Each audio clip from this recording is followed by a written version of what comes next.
مرحبا بكم البنات في شانيل وفاء في الجزء الثاني من الأخطاء الشائعة اللي تصير في العرس أو في تحضير العرس، اللي هو فستان اللي يكون محط الأنظار للجميع. لازم فستانك وقت اللي انت باش تمشي تجرب عند الحلاقة لازم تكون انت وراجلك والحجامة، لا أكثر ولا أقل. لا تخلط الأقارب ولا الصديقات باش متكترش الآراء وتضطربي انت وقت الفستان، ولا قدر الله طلع الفستان في نقد الجميع ونقدوك وما حبوش وانت ما حبيتيشي ولا زوجك ما حبوش، دونك تكوني تندم وتفسد لك فرحة عمرك. رد بالك عبد يفسد لك فرحة عمرك، لازم انت وراجلك والحلاقة والمرآة لا أكثر لا أقل، وهكا باش تكوني انت واثقة من روحك وتعرف روحك شنو تختار. وبالنسبة للصور خذ بالك متخليش المصور يعمل على كيفه، لازم انتي من الاول تحددي مع المصور شنو هو البوزيسيون، شنو هو تصور، يصور الماكلة، يصورك انتي وحدك، يصورك تصويرة تلقائية، يصورك انتي وراجلك، شنو البوزيسيون اللي تحبها انتي وراجلك، سواء في قاعة العرس، سواء في الجردة، سواء في الدخلة. ما تخليش المصور هو اللي يلعب على كيفه في التصاور، جيست هو ينصحك ولا يعطيك إضافات من معلوماته بما إنه هو مصور لا أكثر لا أقل. لازم أنت تشيخ على تصاورك خاطر أنت باش تبقى لك ذكريات الألبوم، وأنت باش تفكر كل حركة عطيتها المصور وهكا تبقى لك سوفينير حلو وثاني حاجة البنات رد بالكم وقت العرس تبدلوا المساحيق وإلا الكريمات خاصة العناية بالبشرة، لازم تبقى كيما انت اللي كنت تستعمل فيهم اللي ماشيين معاك واللي شيخة ليهم.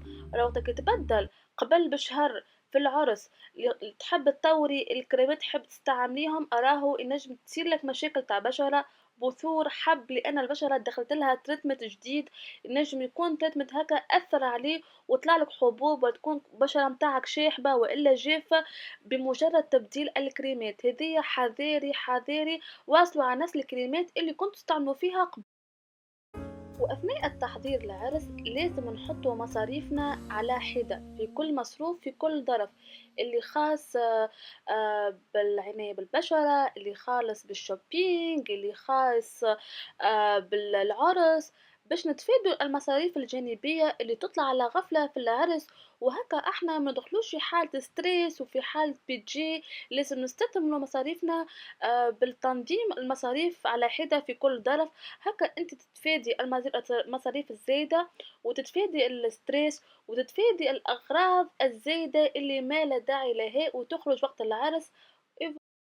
وبالنسبة للمكياج البنات وزعوا 3 فونديشن، واحدة مات، واحدة طبيعية، واحدة تلمع، ومعاها الهايلايتر الميبيلين اللي هو ديما نستعمل فيه.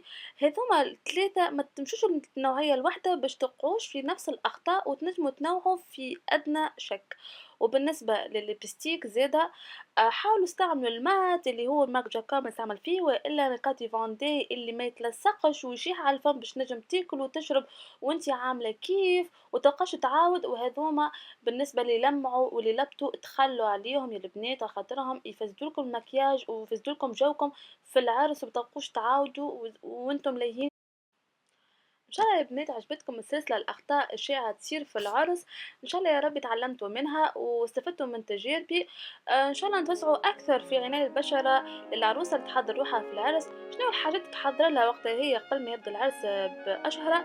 ما نقول لكم كانت تشتركوا في قناتي وتشاركوا على انستغرام وقا فانسيس وحبوها ولايك، وعندي قناه جديده خليجيه اسمها ليدي وفاء تلقوا كل الروابط في صندوق الوصف.